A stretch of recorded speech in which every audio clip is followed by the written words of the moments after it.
C'est un jour dont tous les Marocains se souviennent. Ce jour où par centaines de milliers, ils ont traversé le désert, se dressant comme un seul homme face à un empire colonial sur le déclin.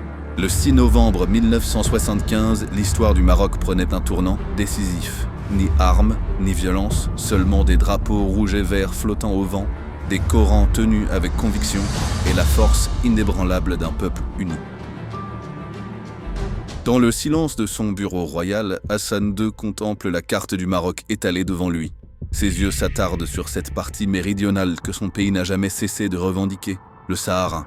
Une terre de sable et de promesses, toujours sous domination espagnole. Les négociations diplomatiques stagnaient. La Cour internationale de justice venait de rendre son avis ce matin même, un avis que tous qualifiaient déjà d'ambigu. D'un côté, les juges de la Haye reconnaissaient l'existence de liens d'allégeance entre certaines tribus sahraouis et le sultan du Maroc, validant la thèse historique marocaine. De l'autre, ils n'établissaient pas de souveraineté territoriale complète qui justifierait une rétrocession automatique. Cette ambivalence juridique laissait la porte ouverte à toutes les interprétations. L'Espagne y verrait une raison de temporiser les mouvements indépendantistes, un encouragement, et la communauté internationale resterait dans l'expectative. Hassan II savait que cet entre-deux diplomatique était peut-être plus dangereux qu'un rejet franc. Dans le vide créé par cette indécision pouvaient s'engouffrer d'autres puissances, d'autres intérêts. Le temps jouait contre le Maroc. Les événements risquaient d'échapper à son contrôle. Il fallait agir maintenant, transformer cette ambiguïté juridique en clarté politique, ce doute international en certitude nationale. Ce soir d'octobre 1975, le roi savait qu'une décision historique s'imposait. Une idée qui germait dans son esprit depuis des semaines prit soudain forme définitive. Le monarque se leva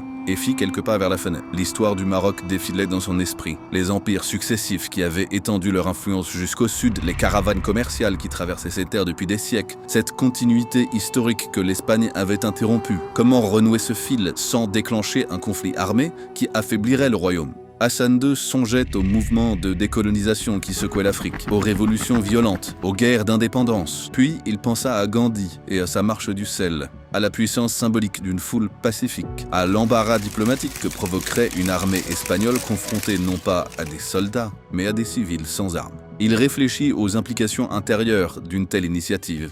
Le pays traversait une période difficile. Les tentatives de coup d'État de 1971 et de 1972 avaient révélé des fragilités. Un projet national d'envergure pourrait ressouder la nation autour de la monarchie, unir les différentes factions, transcender les clivages politiques. Le souverain pesa également les risques. Si l'Espagne réagissait par la force, le bilan humain pourrait être catastrophique. Si la marche échouait, son prestige en souffrirait irrémédiablement. Mais s'il réussissait,